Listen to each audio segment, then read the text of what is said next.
Dialogue hack ಮಾಡ್ಕೊಳ್ಳಿ ಮಾಡ್ಕೊಂಡು shooting time ಇದೆ ನಿಮ್ಗೆ ಏನೋ ಗೊತ್ತಾಗ ರಿಹರ್ಸಲ್ ಮಾಡ್ತೀನಿ ಮಾಡ್ಕೊಂಡು ಬೇಕಾದ್ರೆ ಶೂಟ್ ಮಾಡೋದು. ಏನಂದರೆ ಎಕ್ಸಾಂಪಲ್ ಇವಾಗ ಏನು ಹೇಗೆ ಮಾಡಿದ್ದೀವಿ ನೆಕ್ಸ್ಟ್ ವೀಕು ಒಂದು ರಿಹರ್ಸಲ್ ಅದನ್ನು ನೆಕ್ಸ್ಟ್ ವೀಕ್ 2 ವೀಕ್ಸು ರಿಹರ್ಸಲ್ ಮಾಡೋಣ ಅಂತ ಇದೀವಿ ಇವಾಗ.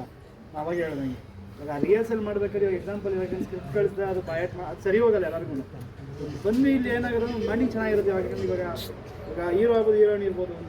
ಇವಾಗ ಅವ್ರಿಗೆ ಹೆಂಗೆ ಗೊತ್ತಾಗಲ್ಲ. ಅವ್ರು ಒಂದು ಕಡೆ ಇರ್ತಾರೆ ಕಮ್ಯುನಿಕೇಶನ್ ಕರೆಕ್ಟಾಗಿ ಇದಾಗಲ್ಲ. ಒಂದು ಕಡೆ ಇದ್ದಾಗ ಏನಾಗುತ್ತೆ ಯಾರೇ ಆಗ್ಬೋದು ಈಗ ಫ್ರೆಂಡ್ಸ್ ಸರ್ಕಲ್ ಥರ ಬಂದು ಅವ್ರಿಗೆ ಒಂದು ಫ್ರೆಂಡ್ಸ್ ಅನ್ನೋ ಇವಾಗ ಬೇರೆಯವ್ರು ಇರ್ತಾರೆ ಆರ್ಟಿಸ್ಟ್ಗಳಾದ್ರೆ ಅಡ್ಜಸ್ಟ್ ಆಗ್ಬಿಡ್ತಾರೆ. ಇವಾಗೆಲ್ಲ ಫಸ್ಟ್ ಇದು ಮಾಡ್ತಾರೆ ಅವರು. ಅದರಿಂದ ಏನು ಜೊತೆಗಿದ್ದಾಗ ಸ್ವಲ್ಪ ಬಾಂಡಿಂಗ್ ಚೆನ್ನಾಗಿರುತ್ತೆ. ಅವಾಗ ಏನಾಗುತ್ತೆ ಒಂದು ಹಿಂಗೆ ಬರಬೇಕು ಅನ್ನೋದು ಅವ್ನು ಕರೆಕ್ಟಾಗಿ ಅವ್ನೇನು ಡೈರೆಕ್ಟರ್ ಎಕ್ಸ್ಪೆಕ್ಟೇಷನ್ ಅದು ಸಿಗುತ್ತೆ ಅಷ್ಟೇ.